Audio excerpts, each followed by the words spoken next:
বাংলাদেশে হাসিনা সরকারের পতনের পরে যে হিন্দুদের ওপরে জঘন্য অত্যাচার হচ্ছে, হিন্দুদের মন্দিরে ধ্বংস হচ্ছে, এমনকি ইস্কন মন্দির পর্যন্ত ধ্বংস হয়েছে, চারিদিকে মন্দির ধ্বংস হচ্ছে, বাড়িঘরে আগুন জ্বালিয়ে লুটপাট করা হচ্ছে, নারীদেরকে ধর্ষণ করা হচ্ছে, তুলে দিয়ে যাওয়া হচ্ছে চ্যাংদোলা করে বাসের মধ্যে, ঠিক যেভাবে আজকে ইসরায়েলে হয়েছিল। ওই গাজার হামাস সন্ত্রাসীরা মেয়েদেরকে তুলে নিয়েছিল, সেই একই জিনিস আজকে ওই বাংলাদেশের বুকে হচ্ছে। সেই সব ছবি আমাদের এখানে আসছে, আমরা দেখছি, আমাদের মধ্যে জাতীয়তাবাদের জাগ্রত হচ্ছে। আমরা এখানে বিভিন্ন জায়গায় আন্দোলন করছি, আর সেইটাকে কাউন্টার করার জন্য এই খানকির বাচ্চা, চোরের বাচ্চা, কমিউনিস্ট, সেকুলারিস্ট, এই সব লোকগুলো তারা কি করছে আপনি একটু আমি আপনাদের ছবিটা দেখাতে পারবো না, পড়ে শোনাচ্ছি। আমি আপনাদের একটা ছবি তো দেখাতে পারবো না, আমি আপনাদের সেই ঘটনাটা শুধু পড়ে শোনাচ্ছি। কৃষ্ণা দেবী দাসী, সেটা তিনি বাংলাদেশ থেকে পোস্ট করেছেন বন্ধুমহল বলে, কি না হিন্দু বাড়িতে হামলা, স্থান সাতক্ষীরা পাইকপাড়া। গতকাল রাতে দাড়ি টুপি পরা 5-6 জন মাদ্রাসার ছাত্র একটা হিন্দু বাড়ি ও মন্দির পাহারার দায়িত্ব নেয়। সেই ছবিটা কিন্তু আমাদের এখানে পোস্ট করেছে এই শুয়োরের বাচ্চাগুলো। তারপরে রাতে মা বোনেরা ঘুমিয়ে গেলে মাঝরাতে ওই 5-6 জন এই বাড়ির মেয়েটাকে ধর্ষণ করে, মেয়েটাকে চিল্লালে তাকে আঘাত করে, তারপর ধর্ষণ করে ফেলে রেখে চলে যায়। পরে এলাকাবাসী উদ্ধার করে। পরে যারা যায় তারা মূল টার্গেট ছিল এই বাড়ির সুন্দরী কলেজ পড়ুয়া মেয়েকে ধর্ষণ করা।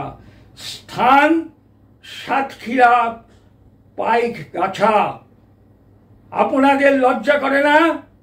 শিয়ালকে মুরগির বাড়ি দিতে পাঠাবার জন্য কাকে বিশ্বাস করব? কে সঠিক স্বাধীনতা দিয়ে দেবে এই সনাতনী সমাজকে? দেখলেন ঘটনাটা? আরে ও সেকু মাকু নেকু চদু, তোরা যারা এইগুলো পোস্ট করছিস, ওই আরএসপি এমপি, ওই শুয়োরের বাচ্চাটা পার্লামেন্টে দাঁড়িয়ে বলছে যে নরেন্দ্র মোদী আপনি কেন হিন্দুর সুরক্ষার কথা বলছেন? তার উত্তরে যখন বলা হচ্ছে যে হিন্দু, বৌদ্ধ, খ্রিস্টান, শিখ সবার শেল্টারের কথা বলা হচ্ছে, সবার যাতে ঠিক সুস্থ থাকে তার ব্যবস্থা করার জন্য বলা হচ্ছে, যে আপনি করে কেন হিন্দু কথাটা উচ্চারণ করছেন?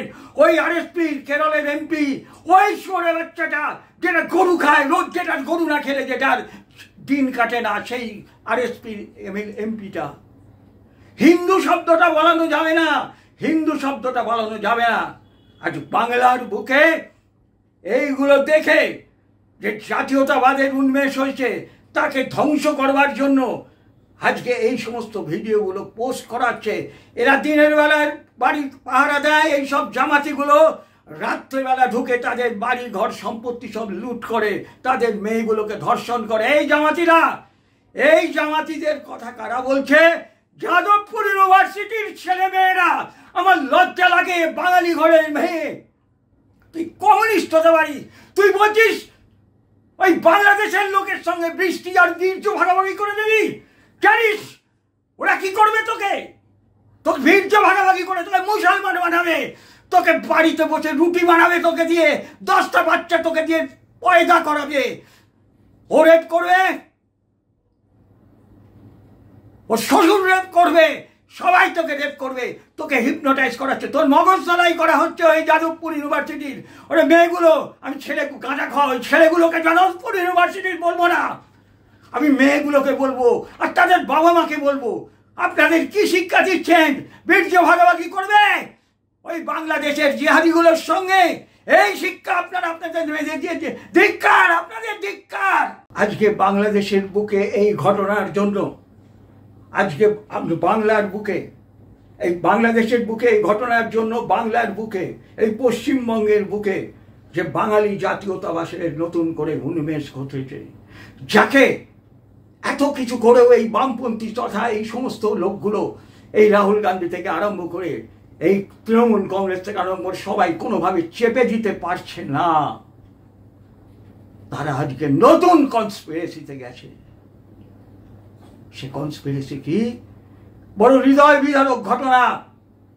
ওই আরজিকর মেডিকেল কলেজের দ্বিতীয় বর্ষের পোস্ট গ্রাজুয়েট ডাক্তারি পড়া, চেস্ট মেডিসিনের, যে 36 ঘন্টা কাজের পরে বিশ্রাম নিতে গেছিল সেমিনার হলে, তার সঙ্গে আরো কয়েকজন ছিল, তারা সেখানে বিশ্রাম নিয়েছিল, তারা সেখানে অ্যাপে খাবারের অর্ডার দিয়ে খেয়েছিল।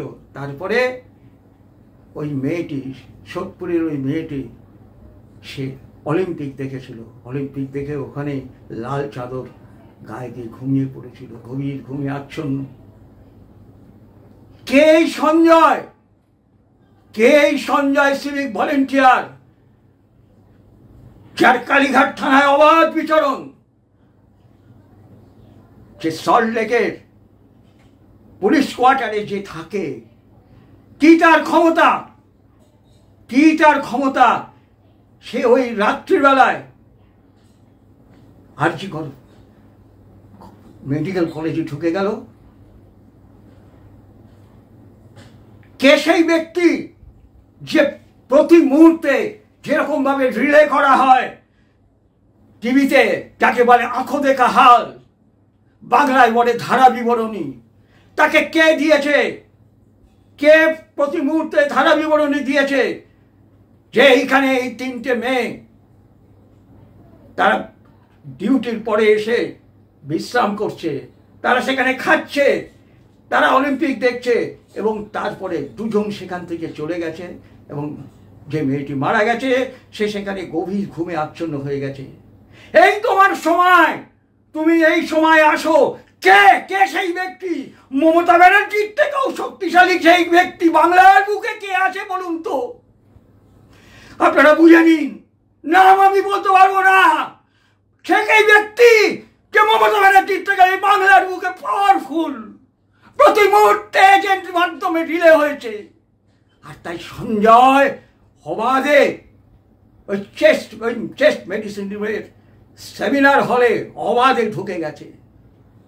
কিন্তু ভুল সে করেছে, তার কানের এটাকে ফেলে গেছিল, হেডফোন ব্লুটুথ লাগানো, ভুল করে। তাহলে কে সেই ব্যক্তি? সবার আগে আইডেন্টিফাই করতে হবে কে সেই ব্যক্তি যে সঞ্জয়কে ধারা বিবরণী দিয়েছিল। কেন এটা হয়েছে জানেন? এই বাঙালি যে জাতীয়তাবাদ বাংলাদেশের ফেভারে দারুণমেষ এই বাংলার বুকে ঘটছিল, এই পশ্চিমবঙ্গের বুকে, তাকে দাবিয়ে দাও। আমার মনে পড়ে যাচ্ছে সেই শ্যামাপ্রসাদ মুখার্জির কথা। শ্যামাপ্রসাদ মুখার্জিকে মেরে ফেলার পর নেহরু যখন শ্যামাপ্রসাদ মুখার্জিকে কনসিডার করে কাশ্মীরে মেরে ফেলবো, তখন এই তার ডেড বডি যখন এই বাংলায় এসেছিল, সারা বাংলা উত্তাল হয়ে গেছিল, বাংলায় আবার জাতীয়তাবাদ থেকে উঠছিল। আর তাকে রিফিউজ করার জন্য, 1 পয়সা ট্রাম ভাড়া বাড়াবার জন্য 23খানা ট্রাম এই কমিউনিস্টরা জ্বালিয়ে দিয়েছিল, এবং সেইখানে পেটের হাতে আন্দোলন করে সেই বাঙালি জাতীয়তাবাদকে ধ্বংস করে দেওয়া হয়েছিল। আবারও বাংলার বুকে জাতীয়তাবাদ যেহেতু গড়ে উঠেছে, এই পশ্চিমবঙ্গের বুকে বাঙালি জাতীয়তাবাদ, হিন্দু জাতীয়তাবাদ, তাই ডিফিউজ করার জন্য, তাকে ধ্বংস করবার জন্য এই ঘটনা ঘটলো। কারা করালো এই জিনিসটা? কে সেই প্রভাবশালী ব্যক্তি? কি করে সঞ্জয়ের কাছে খবর গেল যে ওই রুমে এখন ওই মেয়েটি একা আছে? ছিল 3 জন, 2 জন যখন চলে গেছে, একা আছে, সে ঘুমিয়ে পড়েছে। এই সময় তুমি চলে এসো। তুমি কোথায় আছো আমি জানি না। তুমি কালীঘাট থানায় আছো না তুমি ওই এতে সল্টলেকের ওই পুলিশ কোয়ার্টারে আছো? চলে আসো, আমরা তোমার পাশে আছি। সেই অবাধে সে ঢুকে গেল, কোনো বাধা তার নেই। আর এরপরে ওই বাংলাদেশের ওই ঘটনার থেকে তার মানুষকে ঘুরিয়ে দেওয়া হলো, দিয়ে এখন এই দুঃখ বিদারক যে ঘটনা ঘটলো, বাঙালিকে এখন সেই দিকে নিয়ে যাওয়া হলো। আমি এটাকে কোনো অন্যায় বলছি না, এটা হওয়া উচিত, কিন্তু it is a conspiracy, it is a conspiracy. Hindu জাতীয়বাদ, বাঙালি জাতীয়তাবাদকে ধ্বংস করা হয়েছিল শ্যামাপ্রসাদ মুখার্জির আমলে, যেভাবে 23টা ট্রাম পুড়িয়ে দিয়ে 1 পয়সা ভাড়া বাড়াবার জন্য, ঠিক সেইভাবেই এই বাংলাদেশের ঘটনার জন্য যে জাতীয়তাবাদ জেগে উঠেছে, যে আন্দোলন চলছে, তার দিক থেকে ঘুরিয়ে দেওয়ার জন্য এই ঘটনাটা ঘটানো হলো, এই ঘটনা ঘটানো হলো। আর তার জন্য একটা কি বলবো, একটা ফুলের পাপড়ির মতো একটা মেয়ে যে স্বপ্ন নিয়ে ভেসেছিল ডাক্তার হবে, সে ডাক্তারি পাশ করার পরে সে বাড়িতে দুর্গাপুজো শুরু করেছিল, এবার ছিল তার 3য় বর্ষের পুজো, সেই পুজোর সে আয়োজন বাড়িতে করছিল। তাকে পদদলিত করে, তাকে ইউজ করে এই বাংলার বুকে যে বাঙালি জাতীয়তাবাদ গড়ে উঠছিল, তাকে ধ্বংস করে দেওয়া হলো। সেই চক্রান্তকারী আমি জানি কে, কিন্তু নাম আমি বলতে পারবো না। আজকে বলা হচ্ছে কি 5 দিনের মধ্যে আইন আনতে হবে, এমন আইন যে ফাস্ট ট্র্যাক কোর্টে 5 দিনের মধ্যে বিচার হয়ে তার ফাঁসি হয়ে যাবে। কেন কামদুনির সময় বলা হয়নি? কই কামদুনির সময় তো বলা হয়নি, কই হাঁসখালির সময় তো বলা হয়নি। এটাও একটা চক্রান্ত, এটা ঘুরিয়ে দেওয়ার চক্রান্ত। কিরম জানেন, আমার 60-এর দশকের একটা কথা মনে পড়ে যাচ্ছে। টাটার টিসকো কোম্পানিতে, সেই টিসকো কোম্পানিতে তখন একচ্ছত্র সিপিআই ইউনিয়ন ছিল। সেই সিপিআই ইউনিয়ন যখন কোনো দাবি দেওয়ার চার্টার অফ ডিমান্ড পেশ করতো কোম্পানির কাছে, তখন কোম্পানির একটা দালাল ইউনিয়ন ছিল। সেই কোম্পানির দালাল ইউনিয়ন যদি এটা 500 টাকা বাড়াবার জন্য দাবি করতো, তারা তখন 1000 টাকা বাড়াবার জন্য আন্দোলন করতো, সেখানে তীব্র আন্দোলন করতো। তারপরে কোম্পানির ইউনিয়নকে বসিয়ে 200 টাকা মাইনে বাড়িয়ে দিত। এইটাও কিন্তু সেই ধরনেরই একটা চক্রান্ত। তাই আজকে 5 দিনের মধ্যে আইন আনতে হবে বলা হচ্ছে হাঁসখালির সময়। কারণ এখন একটা গ্রেটার রেভলিউশনের কথা বলে বাংলায় যে আসল যে আমাদের চোখকে ঘুরিয়ে দেওয়ার চেষ্টা হবে, এইটা জিনিস চলবে। তাই বাঙালিকে বলছি যে জাতীয়তাবাদ বাংলার বুকে গড়ে উঠেছে, কোনোভাবে একে ধ্বংস করার জন্য আরো অনেক চক্রান্ত হবে, কোনোভাবে কিন্তু আপনারা এতে বিভ্রান্ত হবেন না। আর সবশেষে এই মেয়েটাকে বলি, তুমি আবার জন্মাবে, তুমি আবার অনেক বড় কিছু হয়ে জন্মাবে, আরো বড় কিছু হয়ে জন্মাবে। তুমি জেনে রেখো, এক চিতার আগুনে কিন্তু তোমার এই নিভবে না। ঈশ্বর তোমাকে আরো বড় করে এই পৃথিবীতে পাঠাবে, এই পৃথিবীতে পথে হয়ে।